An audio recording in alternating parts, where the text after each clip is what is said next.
Welcome back, Mr. Goodberry. The First Star Logistics studio is fully equipped and ready to record.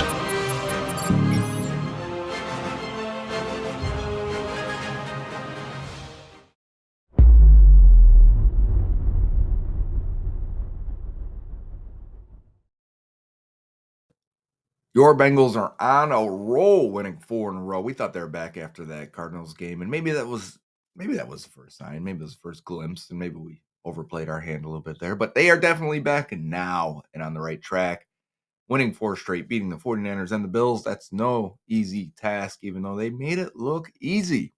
I mean, you can say that, right? The game could have been a couple of decisions here and there, a couple of penalties at inopportune times for a team that doesn't get penalized often. Knock them out of field goal or even converting some short yardage situations that could have led to touchdowns. This game could have been in the 30s to the teens again after doing that to the Niners. This is Bengals on the Brain. I'm your host, Joe Goodberry. The show is brought to you by First Star Logistics, and they gave away their Xbox One X, the custom wrapped Bengals First Star Xbox. So I think it was Ryan Highland. So shout out to him. You want to get on the next one, that is a custom laptop. I designed the logo on top too about 2 years ago. I redrew that after some it's inspired from some old 70s or 80s. I can't even remember when it was. Might have been late 70s. Covers of like the Bengals media guides, then when they used to be drawn in the art, and I redrew it for updated teams and uniforms and logos, and I think it's awesome. So get in on that. First Star Logistics, Joe Goodberry, Malik Wright, Dave Lapham. Look for their Twitter handles and you will see the link. If not, there's probably a link below. Our producer usually gets that in there. So there are ways to get involved and find out how to win that. And somebody that follows me on Twitter every single time has won it so far. We're not going to spend too much time. I was in Cincinnati. I do want to spend some time there. First Star brought me down for that, put me up in the suite, showed me a good time. But talking to you, Cincy, people down there, the people that came up to me, talked with me, talked football, talked about our experiences, met a bunch of cool people. Corey Dillon and Willie Anderson. First of all, Corey Dillon was having a great time. Dude was smiling, taking pictures with everyone, with the people the whole day. Everything you may have thought you knew about him personality wise, or maybe he's older and mature now. Who knows what it is, but he's a good time. Corey Dillon is a good time. Meeting Willie Anderson was awesome. Always wanted to. I want to dedicate a full episode to him eventually to get it out there of how great he was. In my opinion, the greatest right tackle in modern football history. Bunch of other cool people. Ken Riley Jr. Got to meet him, talk to him, and the atmosphere in Cincy and at the game, pulling off the stripes of the orange and the black alternate sections. I'm at Rally House Cincy, and where you can get your gear and things like that. And I'm overhearing people saying, "Oh, I'm in the orange section. I got to get something orange. Let me get this FC Cincinnati jacket actually, because that'll I can double it up. I can wear it tonight, and then I can wear this for the FC game." People in the black section, no, I didn't. It's crazy. I don't have a black jersey. I've got an orange jersey. I've got a white jersey. I got to go get a black jersey. And so for the people to do that, a lot of people, I think I saw on social media, people asking, did they hand out shirts or pom poms or something to make it happen? They did not. That was all the fans coordinating and making sure they had the appropriate colors. I mean, it was on social media from the team, but I mean, it took some effort from the fans to do it and pull it off. And you guys did. So that was awesome. Way to represent, way to show out on the national stage. Been there for the White Tiger games. The first one was maybe like 80% white. The last one this year was like 99%. That looked really awesome. This one, surprisingly, you guys nailed it. So shout outs to you. We're gonna get to the film, gonna get to the game. This was a weird one in a lot of ways because last week's episode we talked about at the trade deadline. And previous, I mean, clearly this has been a situation we've talked about the tight end position since the draft and at camp and in preseason.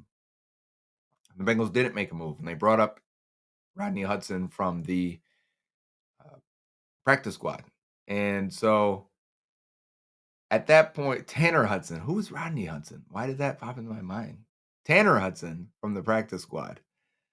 And we talked about him in previous episodes where he looks like a better downfield threat. He looks like a natural receiver.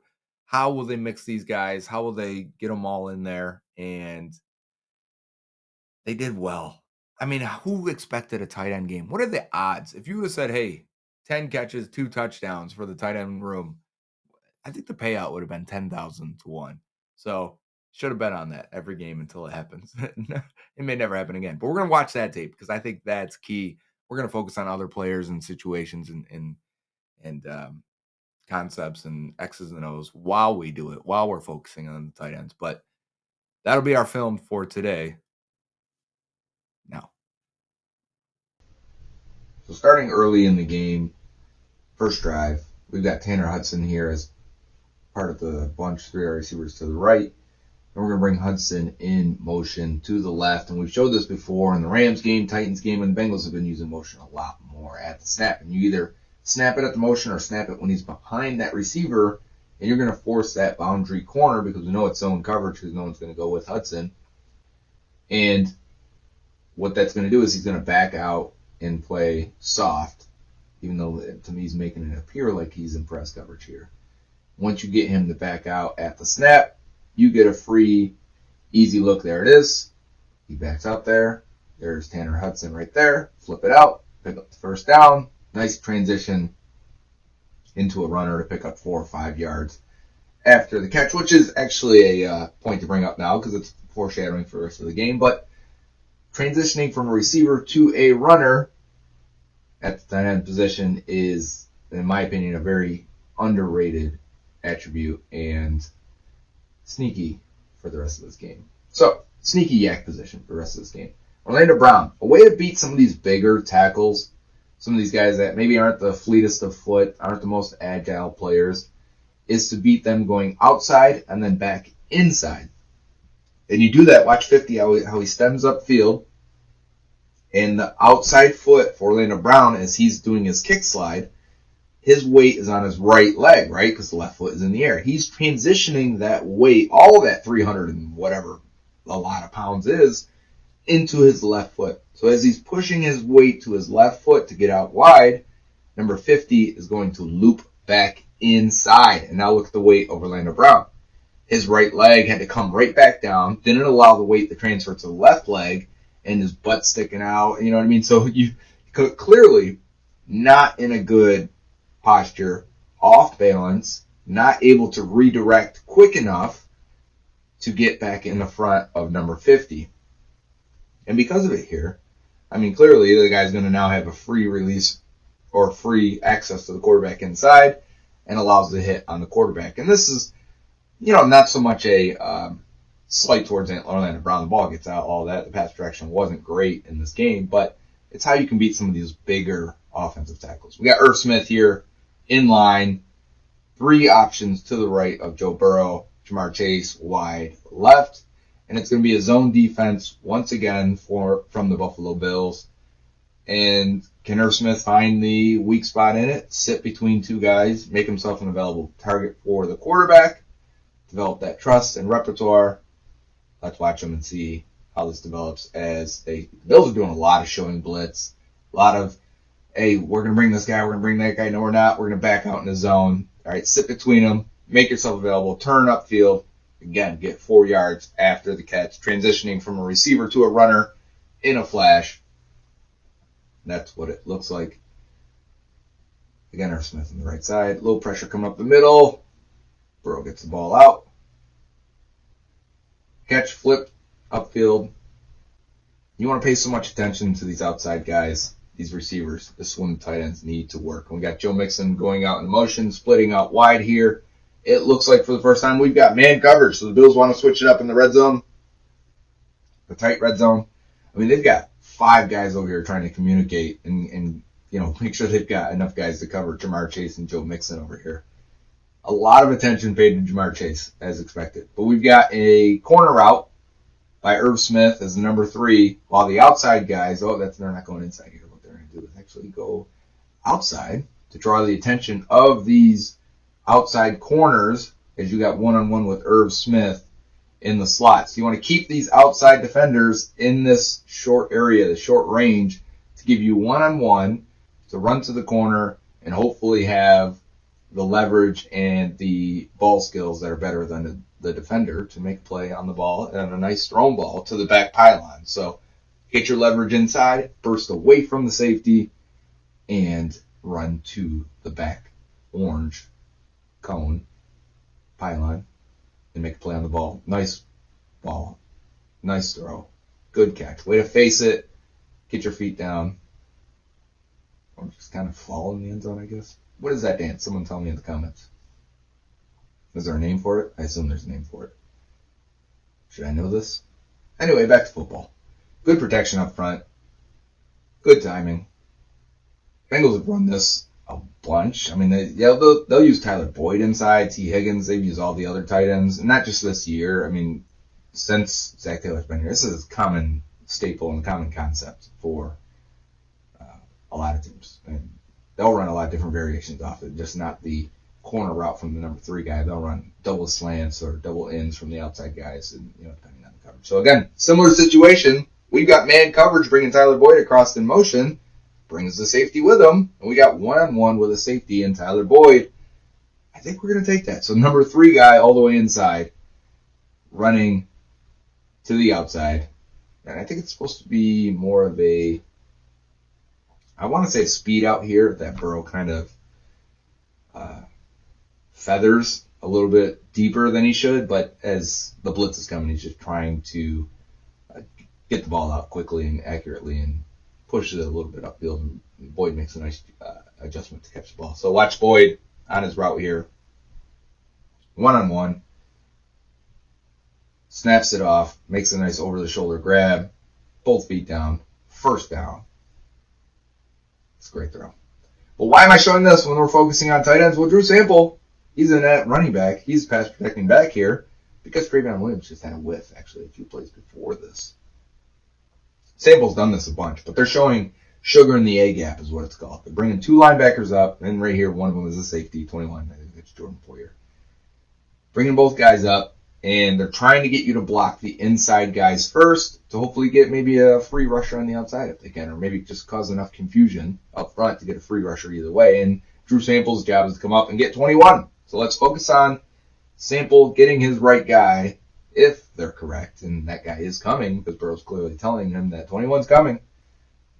Bang, picks him up, drives him out and away from the quarterback. What a block, Drew Sample. I mean, that guy's fighting for his life there. Beautiful throw. Beautiful catch.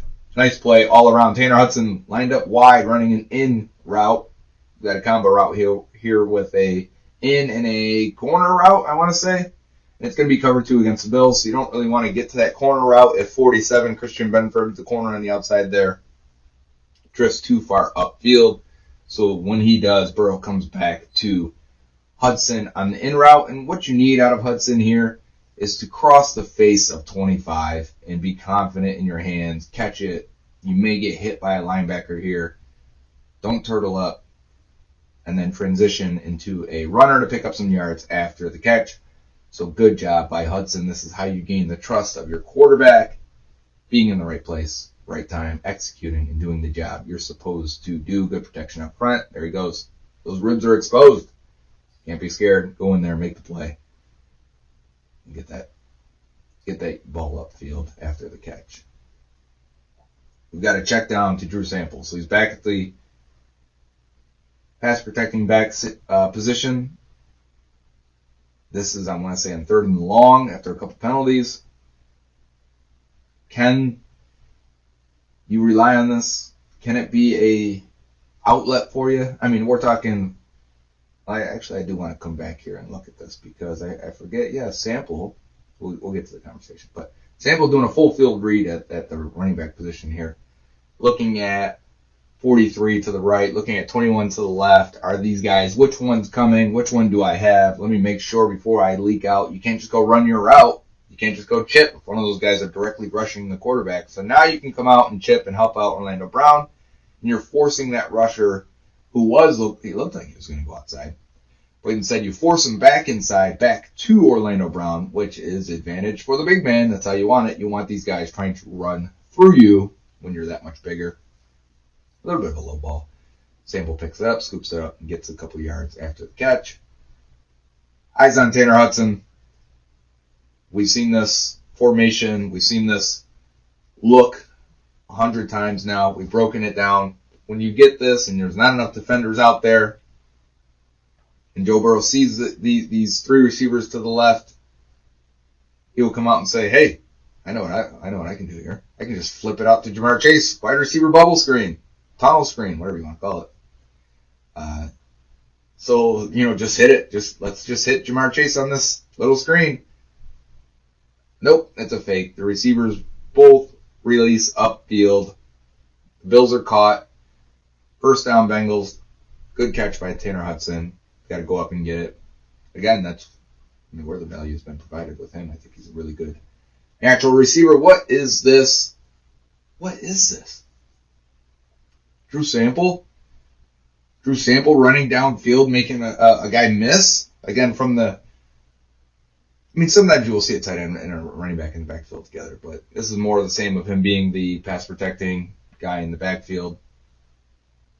And I wonder, this has to be one of the most unexpected plays by a Bengals player in a long time, in terms of like someone you don't expect to make somebody miss or go for 40 yards. You know what it's like? It's like the Samaje Perine AFC Championship game against the Chiefs, where he caught that screen and somehow just rumbled and meandered his way down the field and got that touchdown. Like, that's improbable plays by players you just don't expect.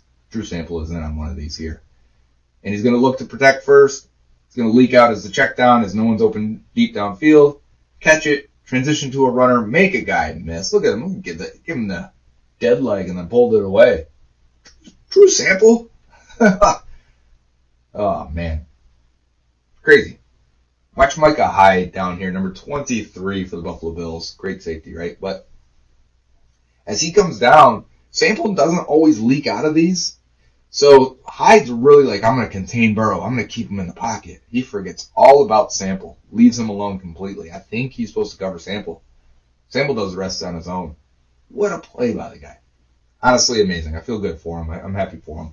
Let's keep eyes on him as he's blocking now. Pass protection. Ride the guy around the arc. Oh my. This is a deep ball that could have broke the game open for the Bengals. Instead, it's underthrown. Ja'Marr gets hurt on it too. So a lot of bad things happen on this play. But watch Drew Sample. It looks like an offensive tackle here.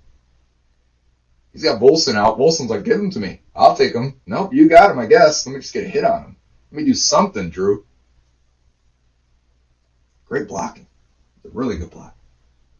Burrow buying time. It's the fourth down. Steps up to the check down. Hits Sample. And this time they cannot convert. Bringing him into the backfield again. To be the third down running back, third down pass protector. Nothing open downfield. And as Burrow tries to step up and find a little something, flips it to Sample. Sample is easily corralled and taken down. It brings up the conversation of, I think, people look at this game and say, hey, let's look, they didn't need a tight end. The tight ends did well. I think that's one way to definitely, you can make that argument. I wouldn't be against it. I think the other way is, hey, imagine if they actually had good tight ends and gave them 14 targets. Like, what would that look like? And maybe that play is a poor example because I'm not sure who would have broken a tackle there and gotten the first down. And maybe the other third down that Sample can't get to and can't make a play on is a poor example. But it kind of does make me wonder. You can't say they're not a part of this offense. Maybe it's just a few games every year that they're a part of the offense, a heavy part of the offense. But here's an example. They're a part of the offense, a big part. You would like better talent there. And then, they did their thing. I don't want to discredit it. We'll get to that conversation, I guess. But similar look again. Will the Bills fall for it again when we run the bubble screen? Here it is. Bills, are you going to go get Ja'Marr Chase? Oh, you fall for it again? In crunch time? When you need a stop? Okay. Good catch, Tanner Hudson. Irv Smith to the flats. Everyone. Look at three guys like sinking into the passing lane of T. Higgins. T. Higgins drawing all that attention, transitioning to a runner for Irv Smith, almost getting in there. Again, I like that. I like to see that. I think it's a sneaky way to get hidden yardage from your tight end. getting them to be runners. So why did so many guys jump on Higgins other than him being T. Higgins? Watch that little false step by Burrow in the eyes. You got 21 to move. You got Poyer to move on that. So these are things that I think Burrow couldn't do when his calf was still hurting, where he couldn't do those little micro movements in the pocket and then readjust really fast. So, there's another one for him, another little notch in his belt. We got Wilcox and Sample on the left blocking. They got down block. Get these guys out of here. We got to end the game. We're going to run the ball and kill the clock. Win it on offense. And the Bengals are out there in their heavy personnel jumbo on offense. Extra offensive linemen.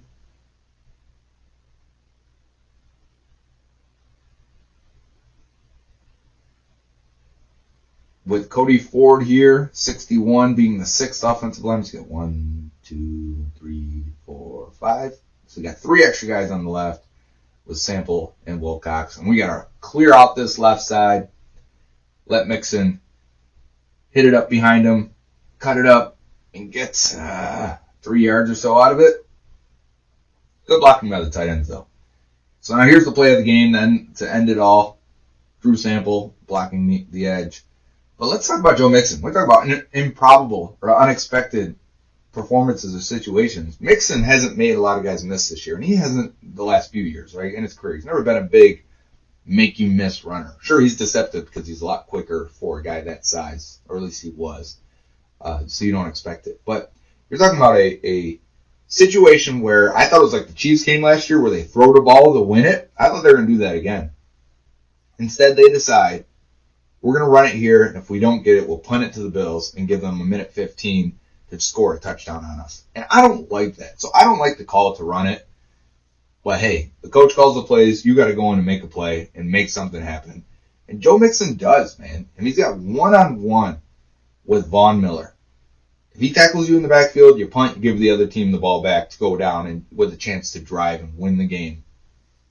After they didn't look good all year, or all game, right? You held them 18 points, but still you're going to give a high-powered offense a chance to win the game in regulation.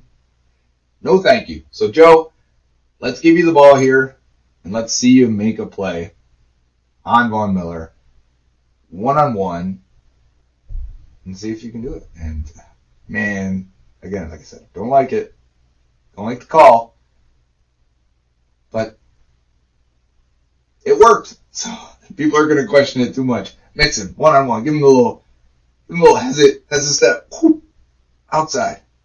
Hey, doesn't matter. You go out of bounds. 3 kneels will end it. Good job, Joe. Way to save your best run for last there. Bring Drew Sample in, which brings 21 in. Poyer. You've got to block Poyer. Help set the edge. I think there's got to be miscommunication, right? You're not supposed to leave Von Miller one-on-one. But take Poyer, slide him inside, give you enough space for Joe Mixon to make somebody miss right there. And he does. Good blocking from the tight ends. Good receiving day for the tight ends. Good day overall. So sorry if the audio was a little fuzzy there. I actually had to record while driving home. Late game, getting it done, getting it submitted quickly and in time. Tough, but Bengals looking good. Got the Texans this week. If you watch the Texans-Bucks game, they can be tough, man. And they were going for it on 4th downs, and they're being super aggressive. You're going to have to match them there. I thought Zach Taylor made some weird decisions on when to punt, when to kick field goals. For example, I think kicking that field goal at the end of the game to go up 14 is the wrong move there. I think you can win the game if you get 2 yards. You can end the game if you get 2 yards, and there's like 9 minutes left at the time. Instead, you allow the Bills to go down. Bills go for 2, which some people were confused by that. It gives you opportunities to win the game. Remember, it's not just points you're trying to get. When the game gets down to the end, especially in the 4th quarter, you're battling points, time, and possessions. If you look at it and say, we're only going to get 2 possessions left in this game, if everything goes right. And the Bills only ended up getting 1 possession. That's why they went for 2. But if you're going to get 2 possessions left in a game, and I can go up by 3 scores, to me, that's worth going for that. because if you don't get it, you still force them to go 98 yards, and they still need 2 possessions. Remember, they only end up getting 1 possession. So you go for it, you can end it on offense, or you kick the field goal, and you still need, the Bills need only 2 possessions. And they turned it into 2 possessions to potentially win the game. So by going for 2 and getting it. So I don't like that. Some of the punt decisions and 4th down decisions drove me nuts. But after so many pre-snap penalties, maybe he just thought they weren't in sync and they had to go get a reset. So the Bengals are going to have to be aggressive this week against the Texans. Unless the Texans are overachieving and they can go in there and just manhandle them and do their thing. That is possible. Then we'll flip around right away and get to the Ravens Thursday night game. So that schedule for the show may be different. We'll have to look at how we want to handle that. Maybe I'll go on. We'll do something live with Malik or do a live show and take some questions and things like that leading up to the Thursday game. And then we'll get right back into that. So this is my Bengals on the Brain. I'm Joe Goodberry. The show is brought to you by First Star Logistics. Make sure you get into those giveaways. You got to do it. Your chances of winning. I mean, everyone so far, like I said, that's followed me has won these prizes. So make sure you get in on those. It's a custom laptop this time. Again, thanks to everyone that showed up and I got to meet and you come out, and the guys from the UK also. Paul, shout out to Paul. We've been doing work together for years. So thank you again. And until next time, Uday. Dave Lapham here, and every day I am grateful for my experience to have played professional football. As a player, I realize self-motivation, leadership, and appreciating your teammates are key. At First Star Logistics, you can use those same attributes to create the life you want for you and your family. Build your future by working hard like I did. You'll see results both on and off the field. Call First Star Logistics today and be part of our winning team. Opportunity knocking.